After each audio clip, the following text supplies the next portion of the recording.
No, very excited to be here and to see a full room, and thank you.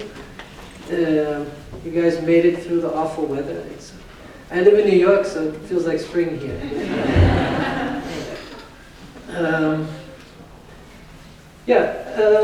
This was, let's just start at the beginning. I make websites.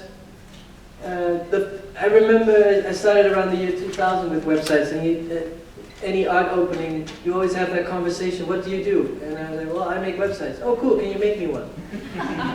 No, I'm an artist, and I make art websites. Oh, yeah, I need an art website. I need to have a portfolio of my sculptures or my paintings.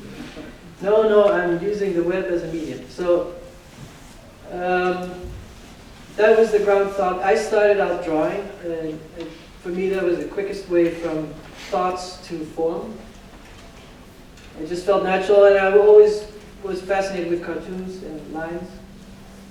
And I always made drawings that I could Xerox, so I could give them to friends, or spread them, or make zines, or the comic books. Because I like copying, I like that things exist in many places. And then the internet came along, and I was making animations, and I thought, well, this is amazing. It is amazing distribution, and I don't need a publisher, I don't need a gallerist, I don't need anyone to get in touch with an audience. I can just put anything that comes to mind on the web, and then hopefully if people like it, they will find it. And that's basically it. That's what I've been doing for 14 years.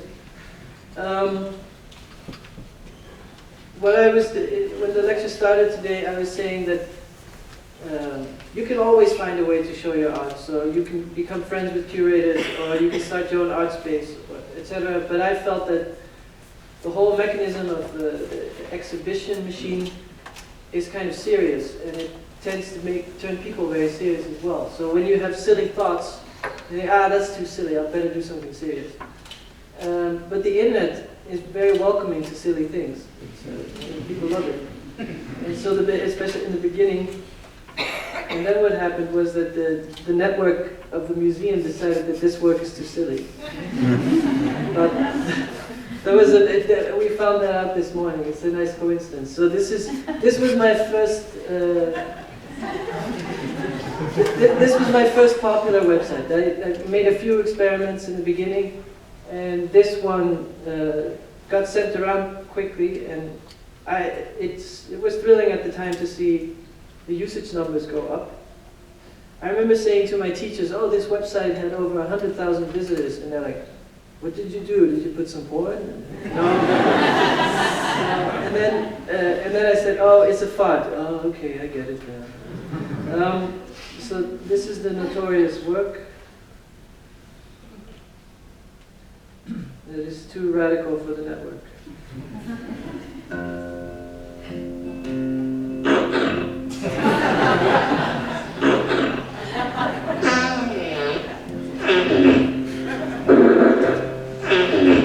And I think still to this day, there's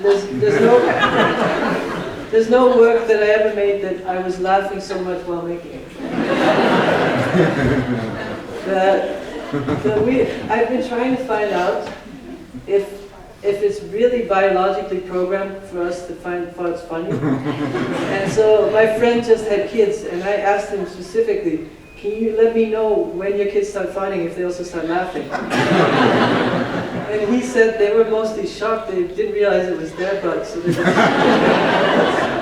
what's this? Because I remember distinctly, my grandfather was me and my dad and my sister in the elevator, and my grandfather, and he had this walker.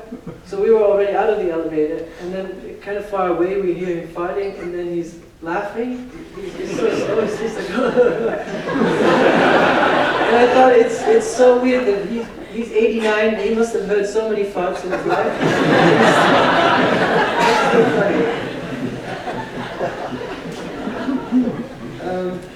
So that's what the internet is good for. And every work is sort of a distillation of an interest. One of my interests is money.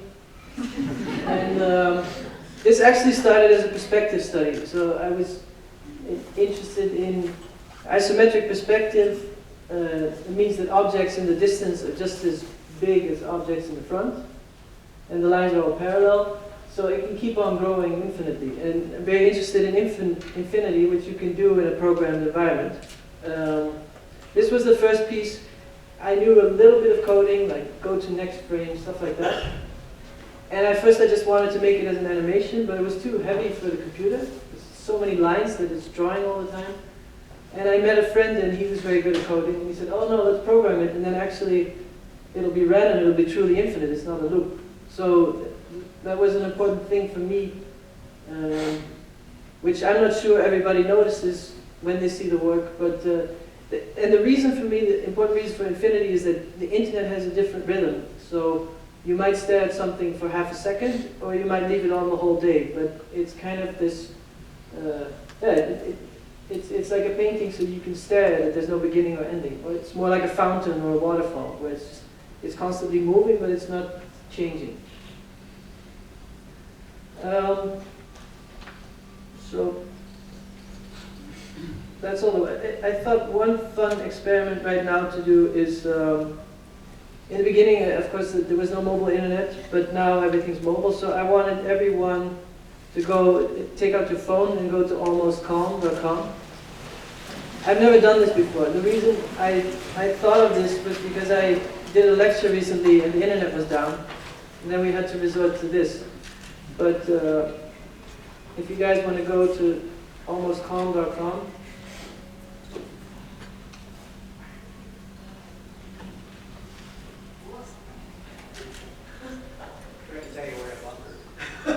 oh, the signal's not that bad, not too good? Well, mine, I think it's okay. Raise your phone if it's working. And then, that's it. Usually my websites are a very small idea. So that's it, you're rotating and you can make the circle disappear if you do it, but then it'll always reappear. You're not really in control, you're kind of in control. So the accessibility and the freedom was my first reason to fall in love with it, but then you think it's kind of magical that you create an artwork that really potentially exists everywhere you want it to be at the same time. Anyone in the whole world with the device can now look at it. And I'm excited that the internet is actually becoming more prevalent in poor areas of the world, so it'll really be, it's a global potential. It's fascinating to me that a lot of my peers started on the internet, but then they felt like they had to move to real space to prove that they're an artist. They kind of left the internet behind, that's for kids. I just think it's yes, those Apple kind of words, but I really do think it's magical. You make something and everyone can see it. This is an egg that's flying.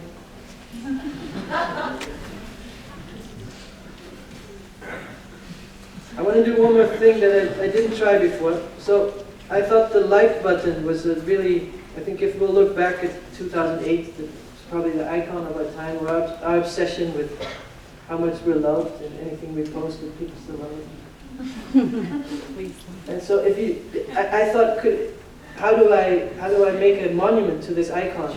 And so I bought the domain name pleaselike.com. So if you guys want to visit it, and then at the end of the lecture, we'll see if the number went up.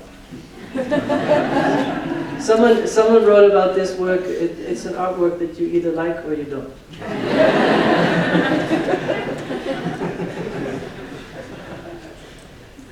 I'll show a few more websites. This is a recent one.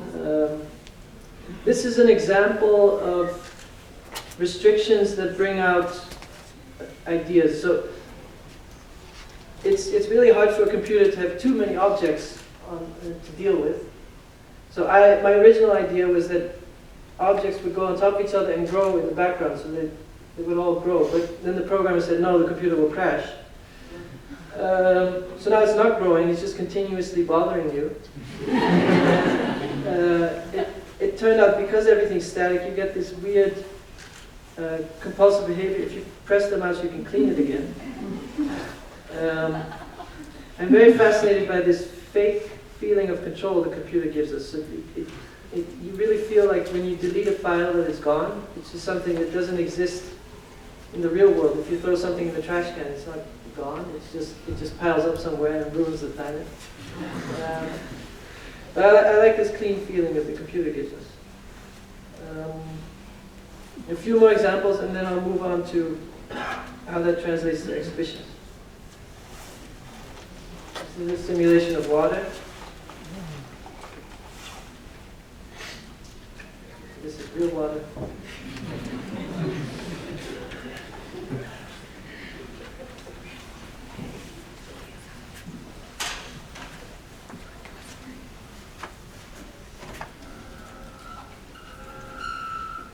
This website is called Open This Window.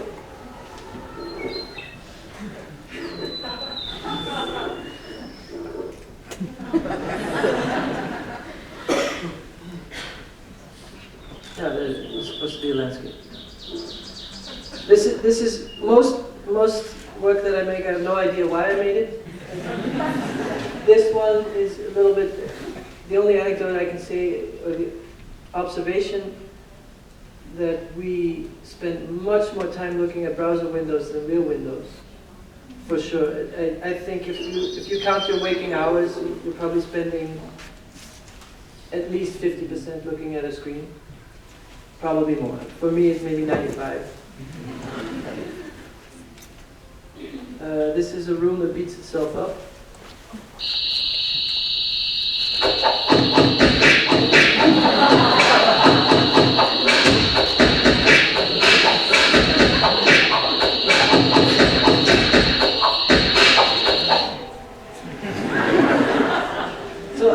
But when I say I have no idea what I'm doing, it's important to me that you have no idea what you're doing. I think everything in life is explained all the time and is defended, and it's like, how much money is it going to make, how is this useful to me, etc., etc. And you can always explain everything, and then even in art school you have to explain to your teachers why you're doing this, why is it red, why is it not blue, etc. And I really believe in that, just the pure gut feeling interest, saying, well, it's interesting, and that's enough. And actually anything you add on top of that kind of kills that initial spark.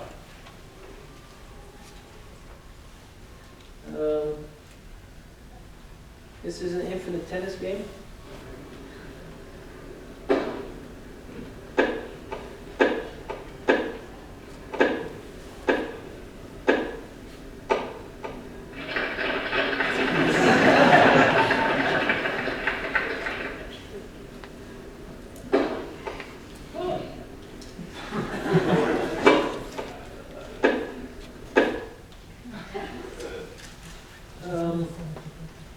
I want to show you this Chrome extension I made called text-free browsing.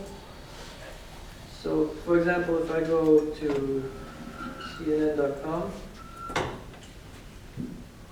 so there's the little nerd, and he's reading, but then you turn off the text.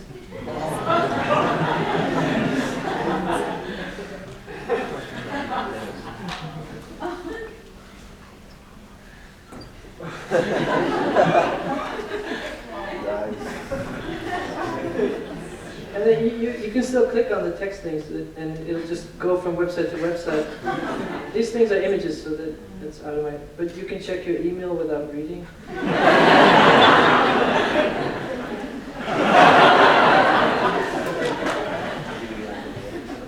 Etc., etc. Okay. On to the exhibitions.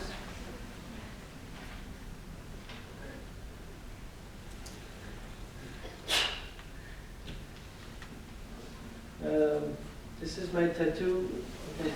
I love the internet so much. And so the ground thought, another basic thing for me is that the browser has its specific qualities that I want to explore. And I like that websites are very flexible. They can be small and they can be huge. So they can be on your phone, now they can even be on a smartwatch. And to show you these two websites.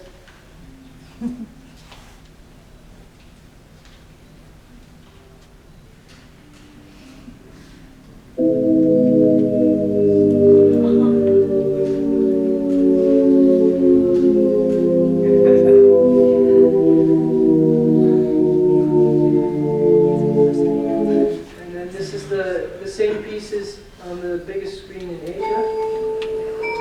It's called Seoul Art Square in Seoul, Korea. It's 23 stories high, and it's all these tiny LEDs on the facade of the building. I used to live in Paris for about 2 years, and it's super beautiful, and the food is amazing, but after a while you really feel like you're living in a museum. It's really felt sort of trapping. In Asia is kind of a big mess, so the urban screens are fine there. They don't have all the cathedrals. So, it's much more sci-fi, much more neon, and so it feels at home there. I'm waiting for all surfaces to become screens. I'm serious. I mean, it's annoying now when you see a TV in a restaurant. It kind of kills the mood. But I would like more of a screen that feels like a mural. It's not emitting light. It's reflective. That's how I would like my home to be in the future. No bookshelves, but just moving images everywhere.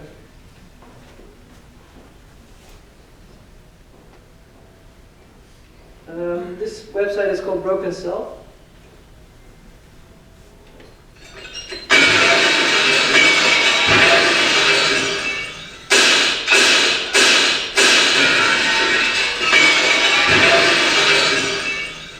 So that's it.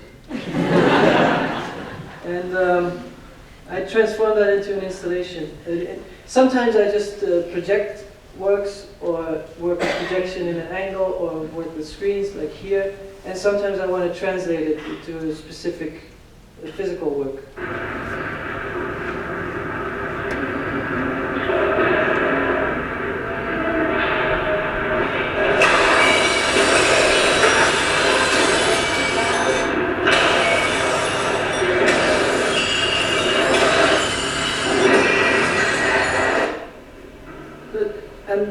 I'm just interested in these simple, interactive, I would call it research.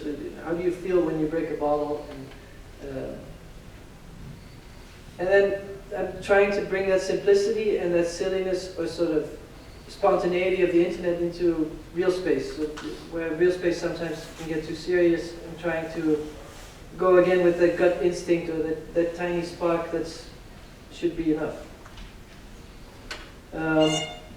This is a website, the Mosquito website, and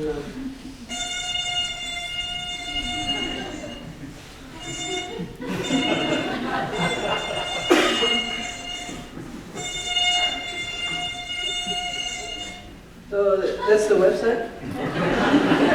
And then the exhibition version, I don't even have to show the video. It was really hard to document. It's best in a story, but the space was about as big as this room, not as high, but the same surface area, and we painted it completely black, really pitch dark, really dark that you couldn't see your hand in front of you, and only one person was allowed in at the same time. So it's like being in a black website. And then when you walk, you hear a mosquito, and when you stop, it's quiet. That was the installation.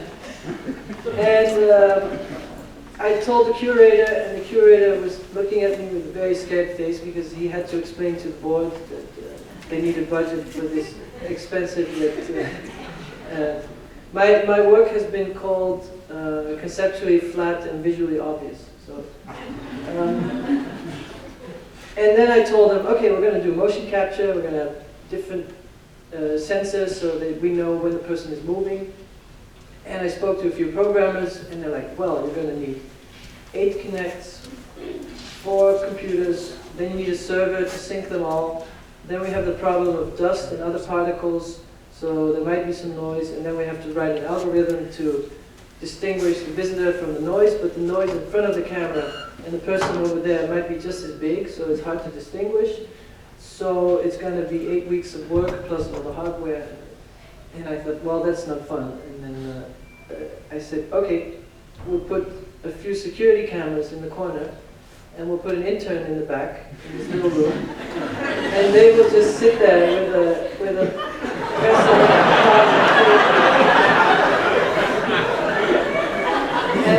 and the curator looked at me and said, you're kidding me, right? I said, no, I calculated it. If we pay them $10 an hour. It's a lot cheaper still.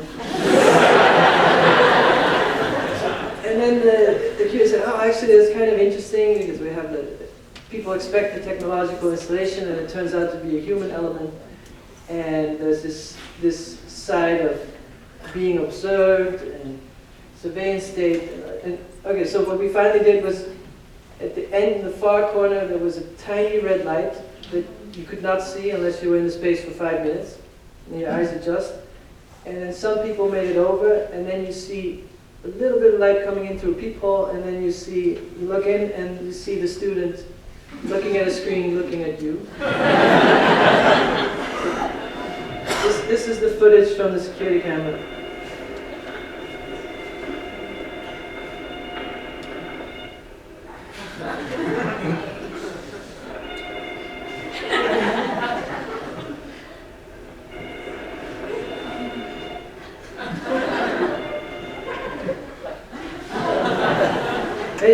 Unfortunately, it's always this stuff with exhibitions you need to document more. We had the cameras running, but we didn't film everything. But actually, there was a lot of times, I thought it was kind of cool to put someone in there for 4 hours to press pause and play, but they had a lot of fun because every visitor behaved differently, and it was hilarious sometimes.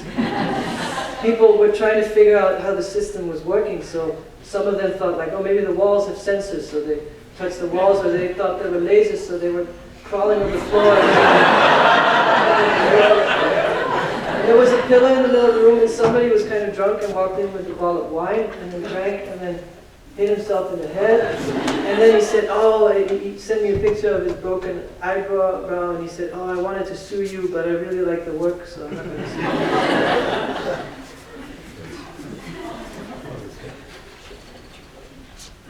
you. So over the years, my work has become more abstract, and I've been trying to understand why. I've been trying to verbalize why, but I'm not sure.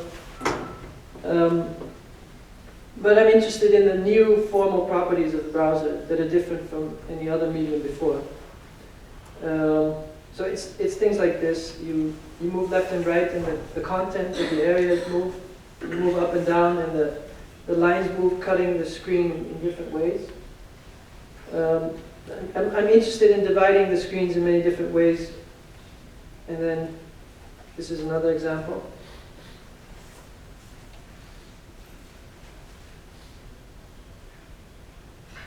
And so the user always is making decisions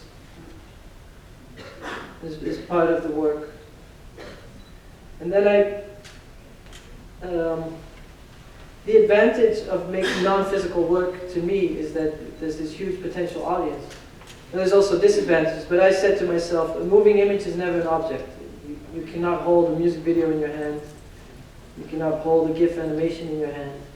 You might carry it on a laptop, but that doesn't mean the moving image is happening in front of your eyes. But then I started playing with lenticular material, which is this, I don't know if you know those postcards with a girl in a bikini and you do this and the bikini comes off. They also use it for 3D. You can either animate things or make them look 3D. And I started experimenting with it, and it's kind of clumsy, so if you really want to make something look like it's fully animated, you can only do 8 or 12 frames, so it's kind of jittery. But I thought, well, maybe the points between the frame are just as interesting as the actual keyframes. And that led me to think, if I approach it in more of an abstract way, then all the points between each frame are just as interesting, so you have an infinite amount of composition. This sounds very vague, but it will become perfectly clear. So these are these works that I just exhibited in New York. This is when you're not moving, you're just standing in front of it. And then when you move, there's an infinite amount of combinations. It's just 4 frames, but your eyes are mixing them. The actual technical side of it, I spoke to the printer, and he got very excited because I started asking questions, because most artists are just like, okay, just you deal with it. And I said, oh, how does it work? Because there's different ridges, and each ridge has 8 or 4 or 12 facets. And so when you're standing here, you're seeing frame 1, and when you're standing here, you're seeing frame 2, but it gets complicated because both your eyes have a different angle, and light comes in at different angles, and he started explaining, and now, when I was at the opening, I was trying to explain to people, everybody's like, how does it work? And at the end of the night, I was just like, it's magic.